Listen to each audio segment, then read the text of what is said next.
So next we're going to get into, the aspect of giants throughout history and in one of the biggest books in the Bible. Not everybody maybe, but a lot of shows that have talked about it. You see it on Ancient Aliens quite a lot. They talk about the Nephilim, but you hear it in just, I guess, if you're in that kind of conversational circle, you come across this term quite often. Yeah. But in the Bible, it goes quite interestingly. But when people began to multiply on the face of the ground and daughters were born to them, the sons of God saw that they were fair, and they took wives for themselves of all that they chose. Then the Lord said, My spirit shall not abide in mortals forever, for they are flesh. Their days shall be 120 years. The Nephilim were on the earth in those days and also afterward, when the sons of God went into the daughters of humans, who bore children to them. These were the heroes that were of old, warriors of renown. That's Genesis. It comes out pretty openly and states what happened. What is that? Genesis 6:1-4, and that's the New Revised Standard Version of the Old Testament. Yeah. So, it comes out kind of, openly and states it. And these are just a couple. There's giant accounts. You have David and Goliath. That's probably one of the most famous ones in the Bible. Right. And then here's another one. Go ahead and check this one out. The Lord said to Moses, Send men to spy out the land of Canaan, which I am giving to the Israelites. So they went up and spied out the land, and they told him, Yet the people who live in the land are strong, and the towns are fortified and very large. And besides, we saw the descendants of Anak there. So they brought to the Israelites an unfavorable report of the land that they had spied out, saying, The land that we have gone through as spies is a land that devours its inhabitants, and all the people that we saw in it are of great size. There we saw the Nephilim. The Anakites come from the Nephilim, and to ourselves we seemed like grasshoppers, and so we seemed to them. So it's not just on their perspective of thinking, man, these are big people. That's represented in both of those aspects, and that comes from Numbers 13, 1 through 2, 21, 27 through 28, and 32 through 33 in the New Revised Standard Version. So there's a couple of little excerpts from the Bible about giants.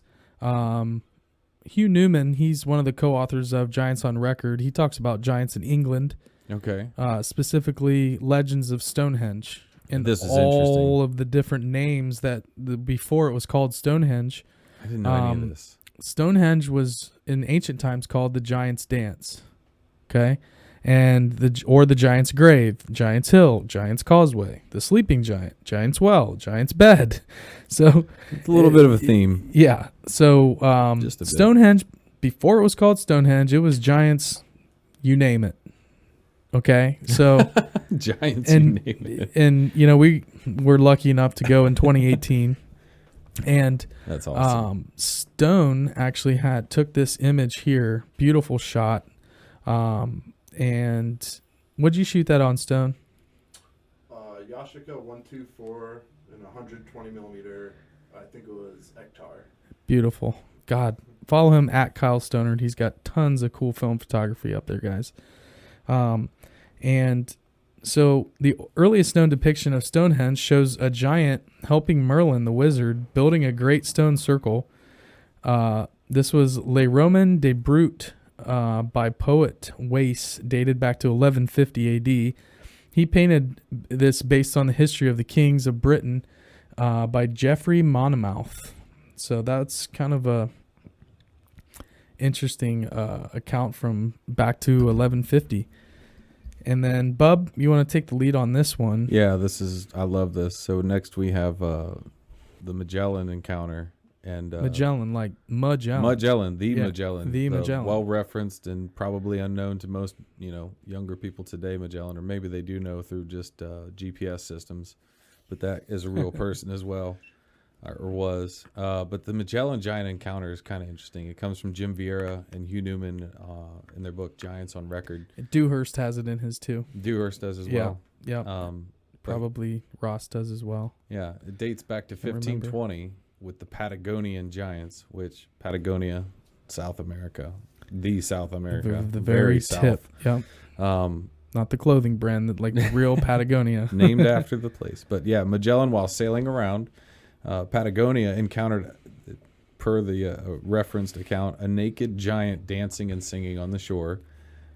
So he looked at one of his men and kind of told him to make contact and befriend the giant by dancing and singing in the same manner. So he wanted him to go down there, interact with them, and become friends with this giant, which is just amazing to me. Like, could you imagine being the guy who's like, hey, why don't you go down there and hang out with this dude that's got this fire going on and dancing and singing? So in the diary by Antonio Pigafetta that he wrote about traveling with Magellan, called Magellan's Voyage, a narrative account of the first circumnavigation, he wrote, when he was before us, the giant, he began to marvel and to be afraid, and he raised one finger upward, believing that we came from heaven. And he was so tall that the tallest of us only came up to his waist.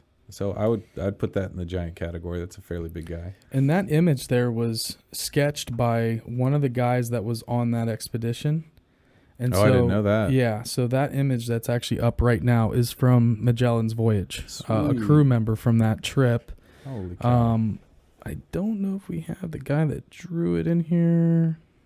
Might have missed that. We could probably put a link, something like that. But yeah. And, basically, they went up on shore. Yeah. And hung out with this tribe of these Patagonian giants. Yeah, so they spent some time with them on the island with the huge natives. And then Magellan and his crew came up with a plan to get two of the giants on their ship. Right. To bring them back to Europe. They wanted to prove that they were real. So they basically kidnapped. They did. They kidnapped them. They kidnapped them. But what happened?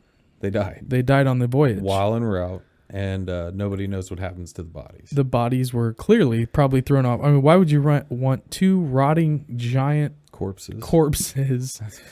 I mean, you're talking disease. I mean, you want to talk about COVID-19 right now. You think they just got seasick?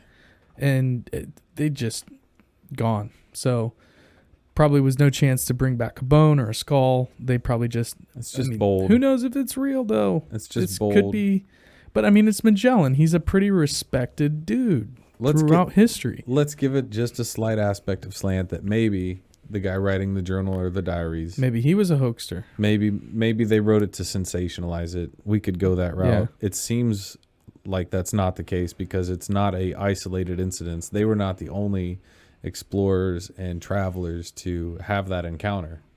Not the exact verbatim. No. But a lot of people exploring and traveling through South DeSoto. America. Yeah. DeSoto, the explorer, he came up through the Mississippi River. He came up through the Gulf Coast. And the Spanish explorer DeSoto, he went up through and saw tribes of little pygmies. Yeah. Tribes of 8-foot-tall tribes. I mean, so these accounts of giants in the flesh. I'm not talking about giant skeletons being buried in mounds, but you have... Right, these are living in front of people, interacting with live, massive tribes of people living alongside regular Native American tribes.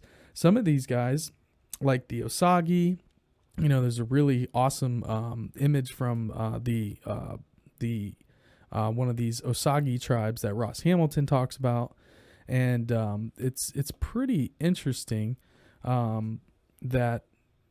Going up through the Mississippi River, you have not just one, but several encounters, DeSoto and all those guys, with tribes of all kinds of different sizes and shapes back in the 1500s. Right. So really, really cool to see that. Yeah. And so managed to get two on the ship. Really? That takes a little bit of... I don't even want to know how. How do you do that? They probably tricked him. Who knows? How do you talk to him? How do you talk to a giant?